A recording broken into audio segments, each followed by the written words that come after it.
नमो नमः। आचार्य मम्मट विरचित काव्य प्रकाश का द्वितीय उल्लास। आपने पिछले वीडियो में देखा कि आचार्य मम्मट ने लक्षणा शब्द शक्ति के दो भेद किए। पहली शुद्धा और दूसरी गौड़ी। फिर इसके बाद पुनः उन्होंने शुद्धा के दो भेद किए। ठीक है, जैसा कि कारिका के माध्यम से बताया गया था कि स्वसिद्धे पराक्षेपः परार्थम स्वसमर्पणम उपादानम लक्षणम चेत युक्ता शुद्धैव साधिधा। यानी वह जो लक्षणा का पहला भेद था शुद्धा, उसके दो भेद किए। पहला उपादान लक्षणा और दूसरा लक्षण लक्षणा। ध्यान रखना है कि यह उपादान लक्षणा और लक्षण लक्षणा शुद्धा के ही भेद होते हैं, गौड़ी के भेद नहीं होते हैं। क्यों? क्योंकि गौड़ी में सादृश्य संबंध होता है और शुद्धा में सादृश्येतर संबंध होता है। तो जहाँ पे जिस उदाहरण में सादृश्य संबंध हमें दिखेगा, हम वहाँ गौड़ी का भेद मानेंगे, और जहाँ पे सादृश्येतर संबंध दिखेगा, अर्थात सादृश्य संबंध नहीं दिखेगा, सादृश्य से भिन्न संबंध दिखेगा, वहाँ पर हम शुद्धा का भेद माने। इसलिए उसका नाम शुद्धा है, यानी वह शुद्ध है। तो किससे? तो उपचारेण अमिश्रतत्वात्, यानी उपचार से वह रहित है, अर्थात वह सादृश्य से रहित है। सादृश्य से रहित होने के कारण वह शुद्ध है।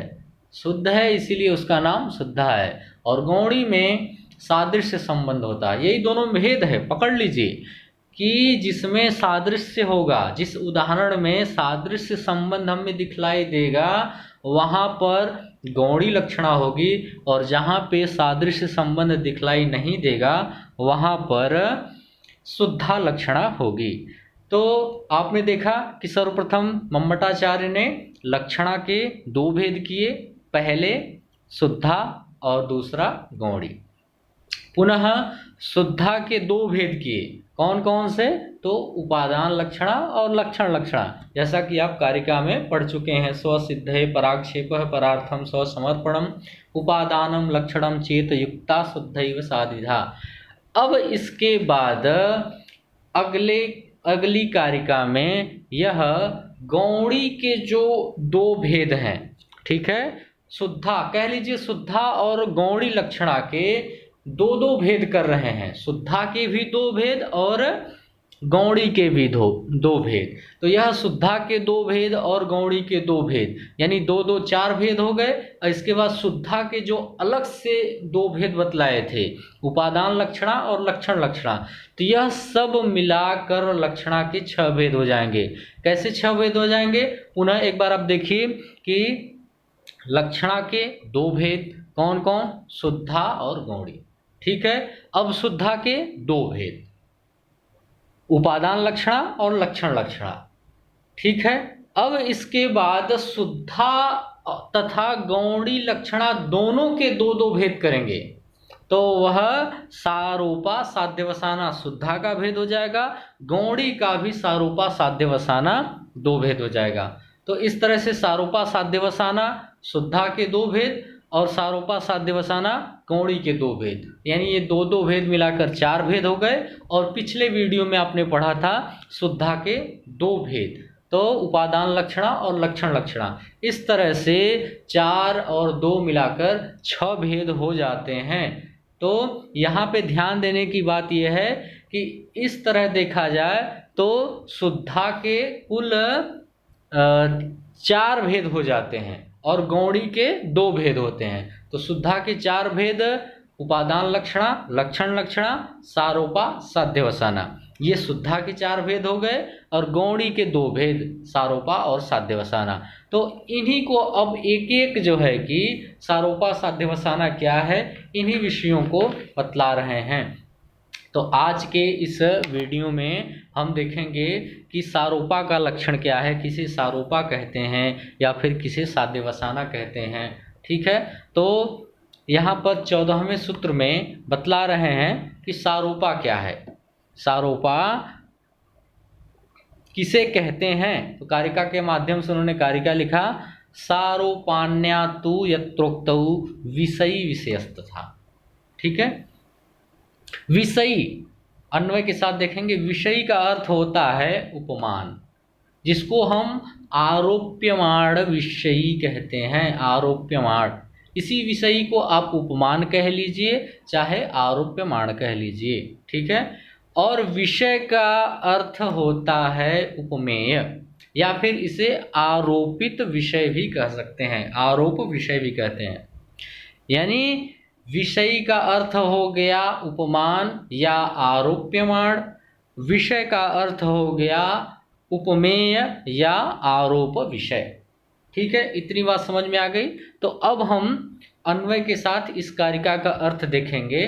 कहा यत्र, यत्र माने जहाँ, ठीक है। जहाँ जिस विषय वस्तु में या जिस उदाहरण में विषयी अर्थात आरोप्यमाण या उपमान तथा आरोप विषय, ठीक है, आरोप विषय या उपमेय। सीधी सीधी बात कहें तो जहाँ पर उपमान तथा उपमेय उक्तौ, ठीक है, उपमेय तथा उपमान तथा उपमेय उक्तौ, उक्त हो अर्थात शब्दशः कथित हो, ठीक है। जिस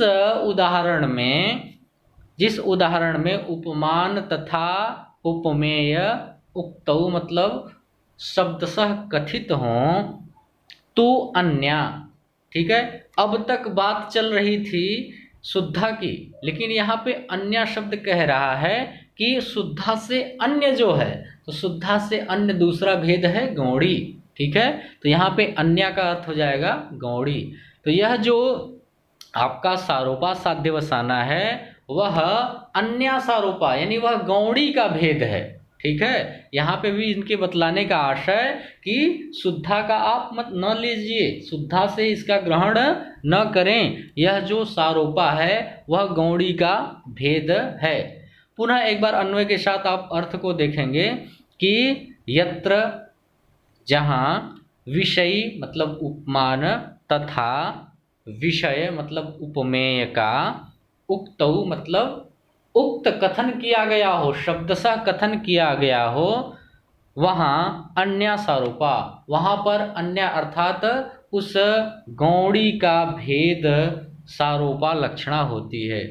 सीधी सीधी बात आप समझ लीजिए कि जहाँ पर उपमेय तथा उपमान का शब्दशः कथन किया जा रहा हो वहाँ पर सारोपा लक्षणा होती है। सारोपा का अर्थ होता है कि आरोप, ठीक है। सारोपा का अर्थ हो गया आरोप सहित, आरोप सहित सारोपा, यानी कि जहाँ पर आरोप किया जा रहा हो, किसी के ऊपर आरोप किया जा रहा हो, इसे हम कह सकते हैं कि जिस तरह से रूपक अलंकार का विषय बनता है वही स्थिति यहाँ पर सारोपा लक्षणा में भी बनती है।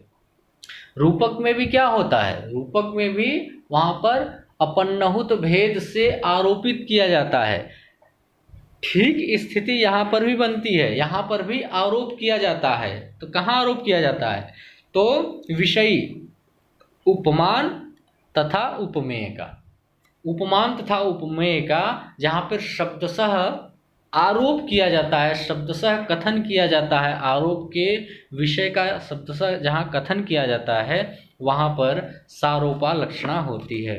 वृत्ति में देखेंगे और बातें हमें स्पष्ट हो जाएंगी। क्या कहा, आरोप्यमाण, यहाँ पे जो विषयी शब्द का प्रयोग किया गया था उसी के लिए वृत्ति में आरोप्यमाण शब्द का प्रयोग कर रहे हैं। तो आरोप्यमाण का अर्थ होता है उपमान, यानी जिसके ऊपर हम आरोप करते हैं, ठीक है। जैसे हम मुख का आरोप चंद्रमा के ऊपर करते हैं, ठीक है, मुख रूपी चंद्रमा, ठीक है। तो जिसके ऊपर हम आरोप करते हैं उसी को कहते हैं कि आरोप्यमाण। और आरोप विषय, ठीक है, जो विषय आरोपित किया जाता है अर्थात मुख, ठीक है। तो आरोपित विषय मुख हो गया और आरोप्यमाण विषय चंद्रमा हो गया। तो इसी आरोप्यमाण को हम उपमान कहेंगे और आरोपित विषय को हम उपमेय कहेंगे। तो अब पुनः अर्थ देखें, आरोप्यमाण आरोप विषयश्च, ठीक है, अर्थात उपमान और उपमेय। यत्र अनपन्नहुत भेदौ, ठीक है। यत्र माने जहाँ, आरोप्यमाण अर्थात उपमान, आरोप विषयश्च और आरोपित विषय अर्थात उपमेय का, अपन्नहुत भेद, ठीक है, अनपहुन्नत भेद यानी अपन्नहुत किए बिना, ठीक है, अर्थात उसका शब्दशः कथन किए बिना, सामानाधिकरणेन, ठीक है, सामानाधिकरणेन अर्थात सामानाधिकरण से, ठीक है, सामानाधिकरण से, जिनका अधिकरण समान हो ऐसे सामानाधिकरण से निर्दिश्यते अर्थात निर्दिष्ट किया जाता हो, जहाँ पर सामानाधिकरण के द्वारा निर्दिष्ट किया जाता हो, सा लक्षणा सारूपा, यानी वह जो लक्षणा होती है वह सारूपा लक्षणा होती है, यानी हम उसे सारूपा लक्षणा कहते हैं। तो किसे कहते हैं? तो जहाँ पर उपमान और उपमेय का शब्दशः, ठीक है, शब्दशः कथन किया जाता है और सामानाधिकरण के द्वारा, ठीक है, यानी समान अधिकरण के द्वारा जहाँ पे शब्दशः निर्देश किया जाता है या शब्दशः कथन किया जाता है, सा लक्षणा सारूपा, वह जो लक्षणा होती है वह सारूपा लक्षणा होती है। उदाहरण आप पढ़ेंगे आगे चलकर तो फिर आपको ये बातें और स्पष्ट हो जाएंगी कि किस तरह से कोई उपमान और कोई उपमेय शब्दशः निर्देश किया जा रहा है, शब्दशः कथन किया जा रहा है, तो उस स्थिति में यह सारूपा लक्षणा हो जाती है। उसी बात को यहाँ विशेष में कहा जा रहा है कि जहाँ आरोप्यमाण अर्थात उपमान तथा आरोप विषय अर्थात उपमेय, ठीक है, दो शब्द हैं, एक है, ठीक है, कारिका में आप देखें तो एक है विषयी, दूसरा है विषय, उसी को यहाँ पे आरोप्यमाण कहा जा रहा है और विषय को आरोप विषय कहा जा रहा है। तो आरोप्यमाण का अर्थ बतला दिया कि उपमान और आरोप विषय को बतला दिया उपमेय, दोनों शब्दशः कहे जाएं, दोनों जो है शब्दशः कहे जाएं, वहाँ गौड़ी सारूपा लक्षणा होती है, ठीक है। यानी उपमान और उपमेय, जिस स्थिति में उपमान और उपमेय दोनों शब्दशः कहे जाएं, वहाँ पर यह गौड़ी का सारूपा लक्षणा हो जाता है, ठीक है। अब आगे दूसरा जो भेद है गौड़ी का साध्यवसाना, उसके लक्षण के विषय में बतला रहे हैं। क्या कारिका के माध्यम से बतला रहे हैं कि विषय्यन्तः कृतेन्यस्मिन् सा स्यात् साध्यवसानिका। क्या कहा कि विषय, ठीक है, विषय का आपने अभी जो है कि देखा ऊपर कि विषय का अर्थ क्या है, तो विषय का अर्थ इन्होंने बतलाया कि उपमान, अंतः कृते अन्य अस्मिन्, ठीक है, अन्य, अगर विषय को बतला दिया तो दूसरा अन्य क्या होगा, तो अन्य का अर्थ हो जाएगा यहाँ पे विषय अर्थात उपमेय, विषय का अर्थ हो गया उपमान और अन्य का अर्थ हो गया उससे भिन्न। तो किससे भिन्न? उपमान से भिन्न, तो उपमान से भिन्न हो जाएगा उपमेय, तो अन्य का अर्थ हो गया उपमेय। तो उपमान और उपमेय का, ठीक है, ऐसे करें कि उपमान के द्वारा, ठीक है, विषयी अर्थात उपमान के द्वारा अन्यस्मिन् यानी अन्य उपमेय का या उपमेय में, अन्यस्मिन् सप्तमी विभक्ति है तो उपमेय में, उपमान के द्वारा उपमेय में अंतःकृते, उसको क्या कर लिया जाए, अंतर्भाव कर लिया जाए। जब उपमान के द्वारा उपमेय का जब अंतर्भाव कर लिया जाता है अर्थात उसका अंतर्निहित कर लिया जाता है, अर्थात उसको निगीर्ण कर लिया जाता है, ऐसी स्थिति में सा यानी वह जो लक्षणा होगी वह स्यात् साध्यवसानिका, वह जो लक्षणा होगी वह साध्यवसानिका लक्षणा होगी। जैसा कि हमने ऊपर वाले सारूपा के लिए कहा था कि इसका जो विषय होता है वह रूपक के समान होता है, अर्थात रूपक अलंकार के समान होता है। वैसे यदि हम साध्यवसानिका को देखें तो यह जो इसका जो विषय होता है वह अतिशयोक्ति, ठीक है, अतिशयोक्ति के समान होता है। अतिशयोक्ति में आप देखेंगे अतिशयोक्ति का लक्षण, तो वहाँ पे उपमान के द्वारा उपमेय का निगूढ़न कर लिया जाता है, अर्थात अंतर्भाव कर लिया जाता है। कहा जाए कि उपमान और उपमेय को यदि प्रतिशत में रखा जाए तो जो उपमान होगा वह 100% होगा और उपमेय जो है 0% होगा। लेकिन रूपक की हम बात करें तो रूपक में उपमान भी 50% होता है और उपमेय भी 50% होता है। तो यह जब स्थिति बनती है कि पूरा का पूरा 100% उपमान हो जाए और 0% उपमेय हो जाए, ऐसी स्थिति में आपका अतिशयोक्ति अलंकार होता है। वही विषय वस्तु यहाँ साध्यवसानिका लक्षणा के अंतर्गत आ रही है। तो साध्यवसानिका लक्षणा कहा जाए कि जो इसका विषय है वह अतिशयोक्ति अलंकार के विषय के समतुल्य है।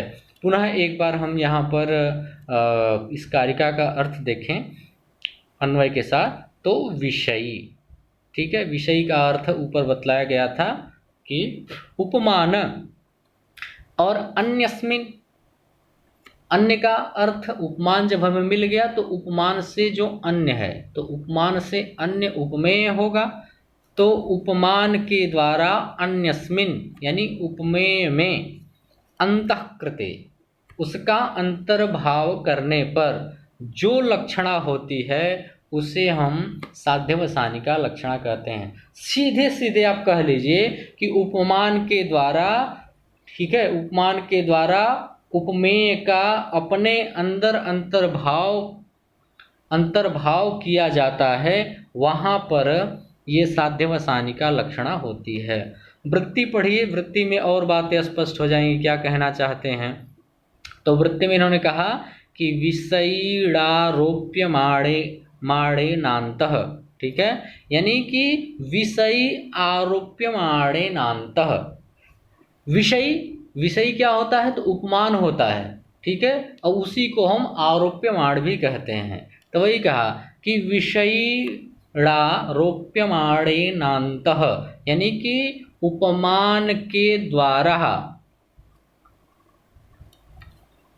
अन्यस्मिन आरोप विषये, अन्वय के साथ देखिए, अन्यस्मिन आरोप विषय, अन्य अस्मिन आरोप विषय, अन्य जो है यानी उपमान से जो अन्य है अर्थात उपमेय, उसके आरोप विषय में निगृणे कृते सति, ठीक है, जब निगृणन कर लिया जाता है अर्थात उस उपमेय में अंतर्भाव कर लिया जाता है, वहाँ पर साध्यवसाना स्यात्, वहाँ पे यह साध्यवसानिका लक्षणा होती है। यानी ये जो गौड़ी का दूसरा भेद है वह साध्यवसानिका लक्षणा होती है। यानी सीधे सीधे आप यहाँ पर अपने शब्दों में कह लें कि उपमान के द्वारा उपमेय का जब अंतर्भाव कर लिया जाता है, ठीक है, वहाँ पर यह साध्यवसानिका लक्षणा होती है। इसी बात को यहाँ कहा जा रहा है कि जहाँ उपमान के द्वारा उपमेय का अपने भीतर अंतर्भाव कर लिया जाए वहाँ साध्यवसाना लक्षणा होती है। ठीक जिस तरह से आप देखेंगे कि अतिशयोक्ति अलंकार में उपमान के द्वारा उपमेय का अंतर्भाव कर लिया जाता है, तब वहाँ पे अतिशयोक्ति अलंकार होता है। ठीक वही विषय वस्तु यहाँ पर भी है कि जहाँ उपमान के द्वारा उपमेय का अपने भीतर अपने अंदर अंतर्भाव कर लिया जाए वहाँ साध्यवसाना लक्षणा हो जाती है।